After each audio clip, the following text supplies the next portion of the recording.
조선야담 이야기 시작합니다. 옛날 옛적 어느 고을의 명망 높은 대감이 3대 독자 외아들 하나를 두었습니다. 그런데 3대 독자 아들의 관상이 자기가 죽으면 거지가 될 팔자라는 게 아니겠습니까? 대감은 몇 날 며칠 고민을 하다 부인을 보고 말합니다. 저 애가 나만 죽으면 거지가 될 상이라니 복 있는 며느리를 얻어서 거지를 면하게 해야 되겠소. 하고는 복 있는 며느리를 구하러 말을 타고 사방으로 다녔지요.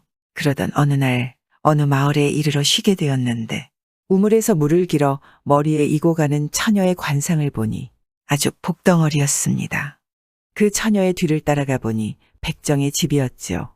대감이 주인을 찾자 백정이 나와서 묻습니다. 누구신지요? 나는 조정에서 대제학을 지냈던 한양사는 김아묵이라 한다. 이 소리를 들은 백정은 화들짝 놀라 대감 앞에 넙죽 엎드렸습니다. 내 자네에게 기니할 부탁이 있어 왔는데 꼭 좀 들어주게. 무슨 부탁 말씀이시옵니까? 자네 딸을 내 며느리로 삼고 싶네. 대감님, 소인을 죽이려면 그냥 죽이십시오. 그게 무슨 말씀이십니까? 내가 청혼하는 것이니 거절하지 말게나. 이를 들은 백정이 무슨 힘이 있겠습니까? 거절도 못하고 대감이 억지로 사주태기를 했지요. 그에 응할 수밖에요. 그리고는 대감은 집으로 돌아와 부인에게 당부하였습니다. 내가 복덩어리 며느리를 구하여 왔소. 그런데 그 신분이 백정의 여식이요. 그러니 자식의 장래를 위해 절대 비밀로 하시오. 백정의 딸이라니 어찌하겠습니까? 대감 부인은 며느리감이 마땅치는 않아도 아들이 거지가 된다니 억지 춘향으로 받은 날대로 대례를 올려가지고 며느리로 삼아서 살았지요. 그런데 세상에 어디 비밀이 있겠습니까? 귀하디 귀한 아들 며느리로 백정의 딸을 얻은 시어머니는 늘 불만이었습니다. 아무리 그래도 그렇지. 백정의 딸을 며느리로 삼다니. 그리고 세월이 흘러 대감이 죽고 나자 시어머니는 못마땅한 며느리를 내치고 싶어 아들에게 며느리가 백정의 자식임을 말했습니다. 자기 부인이 백정의 딸이라는 사실을 알게 된 아들은 불같이 화를 냈습니다. 그리고는 내 양반가의 자제로서 너 같은 상것하고는 살 수가 없다. 비록 아버지가 정한 배필이지만 이제 그만 이 집에서 나가거라. 하며 자신의 부인을 내쫓아 버렸습니다. 이게 무슨 어처구니 없는 일이랍니까? 그렇게 소박맞은 그 백정의 딸은 친정으로 갈 수도 없고 그저 보따리 하나 들고 정처 없이 떠돌 수밖에요. 그렇게 가다가 날이 저물어 어떤 외딴 집을 찾아 하룻밤 잠자리를 부탁했습니다. 그런데 그 집은 할머니가 수출 굽는 떡거머리 총각 아들 하나를 데리고 가난하게 살고 있는 집이었지요.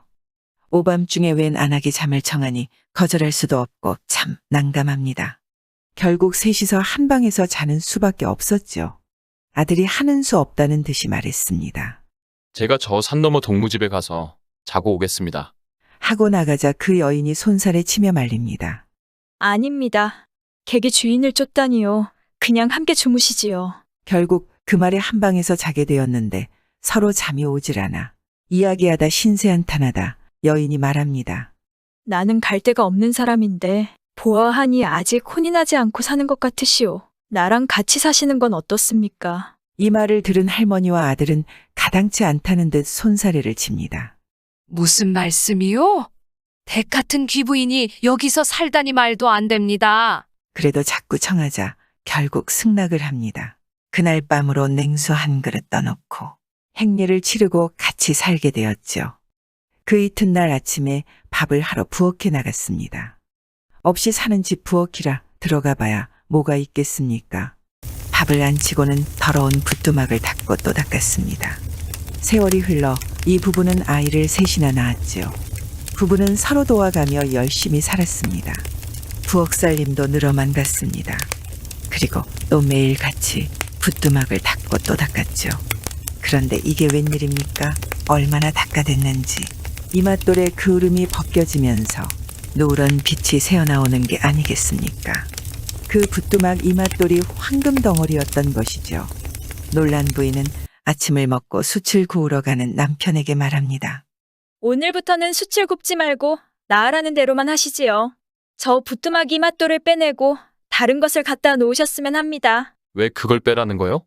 그것 아주 튼튼한데. 글쎄, 나으라는 대로만 하시지요.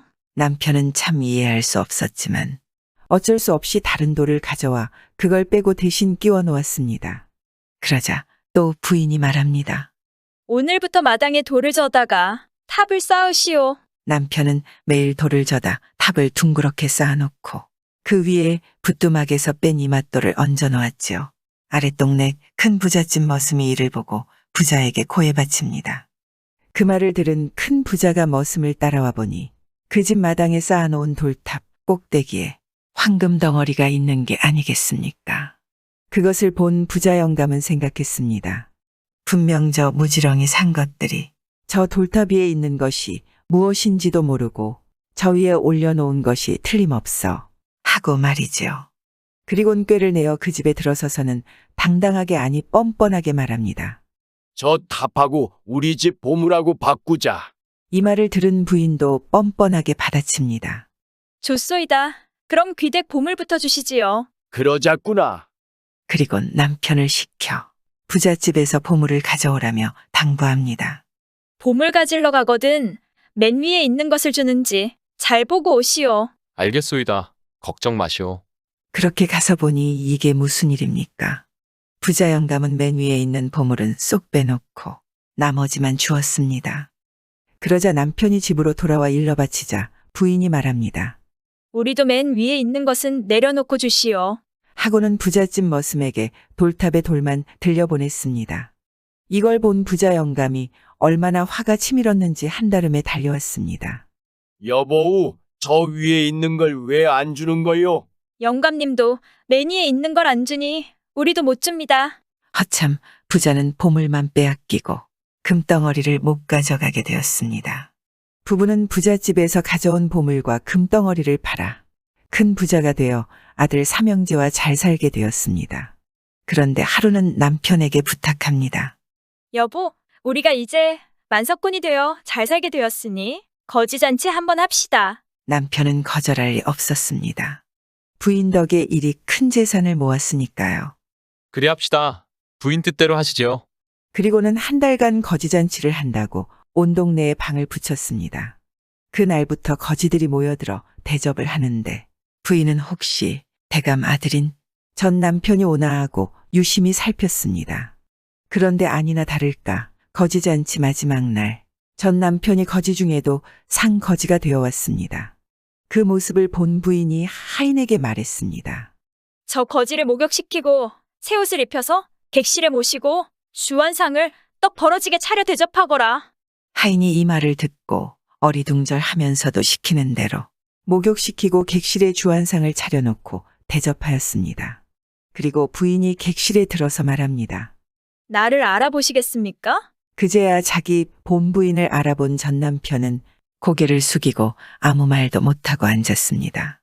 당신이 날 소각했으나 난 잘 살고 당신은 거지가 되었습니다. 이제라도 나하고 살면 부자로 잘 살 텐데 날 헛마누라라 하지 않고 다시 살 수 있겠습니까? 전 남편이야 거지가 된 마당에 무엇을 마다하겠습니까? 고생만 안 한다면 백정의 딸이면 어떻고 역적의 자식이면 어떻겠습니까?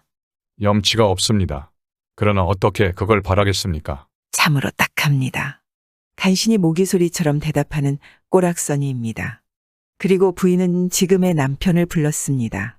이 사람이 제 본남편입니다. 내가 이 사람에게 소박을 맞고 당신하고 살아서 부자도 됐고 또 아들 삼형제까지 두었지만 본남편이 거지가 되어 고생하는 걸 보니 가슴이 아픕니다. 그러니 당신은 이 재산을 가지고 아들 데리고 살면 난이 본남편과 같이 고향에 가서 새로 재산을 몰고 살고자 하니 허락해 주십시오. 부인이 이렇게 간곡히 말하는데 지금 남편도 할 말이 없었습니다. 이 재산은 다 당신이 모른 것인데 반은 가져가시오. 난 반만 있어도 충분히 살 수 있어.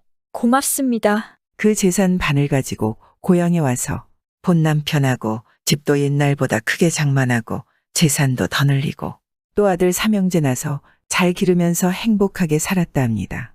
참 소박 놓은 본 남편 불쌍타 걷어주고 먹여주고 사람 마음이란 알 수가 없는가 봅니다.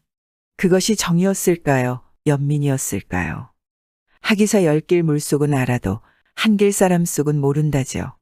이 이야기는 그 옛날부터 충청도에서 전해 내려오는 이야기였습니다.